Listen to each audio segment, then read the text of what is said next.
दोस्तों, अगर आपका मन अशांत है, भटकता रहता है, शांत नहीं हो पाता, हर पल हलचल मची रहती है, तो ये कहानी आपके लिए है। हेलो दोस्तों, मेरा नाम है समाप्ति और आप सुन रहे हैं कहानी ज़िंदगी की मेरे यूट्यूब चैनल स्टोरीज विद समाप्ति पर। यह कहानी एक राजा और एक बौद्ध भिक्षु की है। राजा तो बहुत से हुए, लेकिन यह बौद्ध भिक्षु सबसे अलग थे। इनका नाम था बौद्ध धर्म। इस कहानी की शुरुआत एक परेशान राजा से होती है। राजा ज़्यादातर परेशान ही रहते हैं। वह राजा अपने मन को शांत करने का बहुत प्रयास करता है, पर कुछ भी करे उसका मन शांत नहीं हो पाता। वह अपने राज्य के बड़े बड़े विद्वानों को अपने महल में बुलाता है और उनसे पूछता है।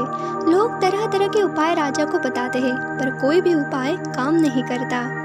एक दिन एक व्यक्ति राजा के पास आता है और कहता है, आपके मन को शांत करने का एक उपाय है। राजा उस व्यक्ति की बात सुनकर बहुत खुश हो जाता है और उस व्यक्ति से कहता है, यदि तुमने ऐसा कर दिया तो मैं तुम्हें उतना धन दूंगा जितना तुम मुझसे मांगोगे। वह व्यक्ति राजा से कहता है, आपका मन मैं तो शांत नहीं कर सकता, पर एक सन्यासी है जो आपका मन शांत कर सकता है। वह कोई आम सन्यासी नहीं, वह एक पहुंचा हुआ सन्यासी है।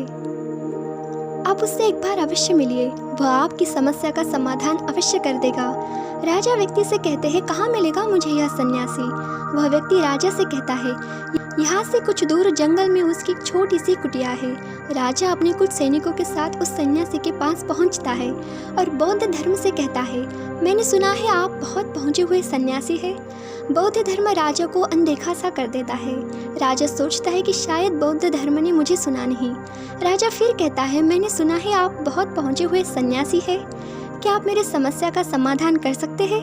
बौद्ध धर्म राजा का कोई भी प्रश्न का उत्तर नहीं देता। राजा मन ही मन सोचता है कि बौद्ध धर्म उसे कोई उत्तर क्यों नहीं दे रहे हैं। राजा मुद्दे की बात पर आता है। राजा बौद्ध धर्म से पूछता है, क्या आप मेरे मन को शांत कर सकते हैं? बौद्ध धर्म मुस्कुराते हैं और राजा से पूछते हैं, तुम्हारा मन अशांत क्यों है? राजा कहता है, वैसे तो मेरे पास किसी भी चीज़ की कमी नहीं है। धन मेरे पास इतना है जिसका मुझे खुद अंदाज़ा नहीं। सभी सुख सुविधाएं हैं, लोगों के मन में मेरे लिए आदर है। मैंने बहुत सारे दान पुण्य भी किए हैं, पर बस एक चीज़ की कमी है मेरे अंदर, मेरा मन अशांत रहता है। यदि यह कभी कभी शांत हो भी जाता है तो यह फिर से अशांत हो ही जाता है। क्या आप मेरे मन को शांत कर सकते हैं? मैं बड़ी आशा लेकर आपके पास आया हूँ, बाकी तो मैंने सब उपाय कर लिए हैं, बस आप ही मेरी अंतिम आशा हो। बौद्ध धर्म उस राजा से कहते हैं, बिल्कुल, मैं तुम्हारे मन को शांत कर सकता हूँ। राजा बहुत खुश होता है। राजा कहता है, उसके लिए मुझे क्या करना होगा? बौद्ध धर्म मुस्कुराते हैं और कहते हैं, कल सुबह तुम मेरे पास आना, पर ध्यान रहे कि अकेले आना। राजा कहता है, ठीक है, मैं कल सुबह आपके पास आ जाऊँगा। बौद्ध धर्म कहते हैं, पर एक बात और ध्यान रहे, अपने अशांत मन को अपने साथ लेकर जरूर आना। राजा सुनकर चौंक जाता है और सोचता है, यह कैसी बात कही बौद्ध धर्म ने? राजा कहता है, आपने क्या कहा? कृपा करके एक बार और बताएंगे? बौद्ध धर्म राजा से कहते हैं, तुम कल सुबह जल्दी आना और अपने अशांत मन को साथ लेकर जरूर आना। कहीं ऐसा ना हो कि तुम उसे अपने महल में ही छोड़ आओ।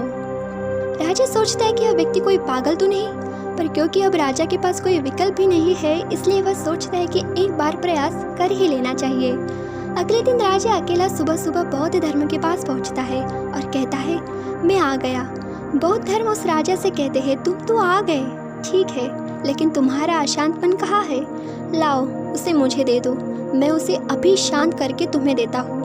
राजा कहता है, आप यह कैसी बात कर रहे हैं? आप इतने पहुँचे हुए सन्यासी होकर यह भी नहीं जानते कि मन कोई ऐसी वस्तु नहीं जिसे मैं उठाकर आपको दे दूँ? मन तो मेरे भीतर है।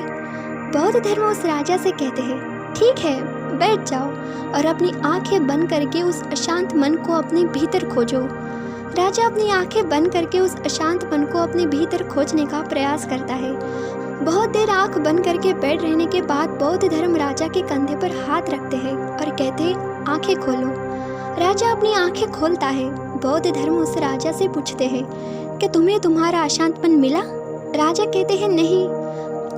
बौद्ध धर्म राजा से कहते हैं, कोई बात नहीं, अब तुम कल प्रयास करना, आज के लिए इतनी खोज पर्याप्त थी। राजा अपने महल चला जाता है। अगले दिन सुबह राजा फिर बौद्ध धर्म के पास आता है और वैसा ही करता है जैसे कल बौद्ध धर्म ने बताया था। राजा बैठ जाता है और अपनी आंखें बंद कर लेता है और अपने उस अशांत मन को अपने भीतर ढूंढने का प्रयास करता है। बहुत देर तक राजा बैठा रहा। बौद्ध धर्म फिर से राजा के कंधे पर हाथ रखते हैं और कहते हैं, क्या तुम्हें तुम्हारा अशांत मन मिला? राजा बड़ी शांत आवाज में बौद्ध धर्म से कहता है, नहीं। बौद्ध धर्म राजा से कहते हैं, कोई बात नहीं, आज के लिए इतना ही पर्याप्त है, अब तुम कल आना। अगले दिन सुबह राजा फिर बौद्ध धर्म के पास आया और वैसा ही करता है जैसे पूरे 2 दिन से कर रहा था। राजा बैठता है और अपनी आंखें बंद करता है और अपने उस अशांत मन को ढूंढने का प्रयास करता है। इस बार बौद्ध धर्म राजा के कंधे पर हाथ रखकर उसकी आंखें नहीं खुलवाते। राजा बस अपनी आंखों को बंद करके बैठा रहता है। काफी समय बीत जाता है। बौद्ध धर्म राजा के पास ही बैठे रहते हैं। पूरा दिन बीत जाता है, पूरी रात बीत जाती है, पर राजा आंखें बंद करके अपने उस अशांत मन को ढूंढ रहा होता है। अगले दिन सुबह राजा की आंखें खुलती है और जैसे ही राजा की आंखें खुलती है, राजा अपने सिर को बौद्ध धर्म के चरणों में रख देता है और कहता है, मुझे मेरा अशांत मन तो कहीं नहीं मिला, पर वह शांति ज़रूर मिल गई जिसकी तलाश में मैं अब तक भटक रहा था। दोस्तों, उस राजा की तरह हम भी अपने मन की शांति को कहीं बाहर खोज रहे हैं। वह शांति कहीं बाहर नहीं, वह शांति आपके, हमारे, मेरे, हम सब के भीतर ही है। बस आपको ज़रूरत है, हमें ज़रूरत है, हम सबको ज़रूरत है उसे भीतर खोजने की, अपने अंदर ढूंढने की। दोस्तों, कहानी आपको कैसी लगी और इस कहानी से आपने क्या सीखा, कमेंट सेक्शन में लिखना ना भूलें। और ऐसी और वीडियोस के लिए और स्टोरीज़ के लिए स्टोरीज विद समाप्ति यूट्यूब चैनल को सब्सक्राइब कीजिए। मिलते हैं अगले वीडियो में, तब तक के लिए खुश रहिए, खुशियाँ बांटते रहिए और अपना ख्याल रखिए। बहुत बहुत धन्यवाद। Thank you so much.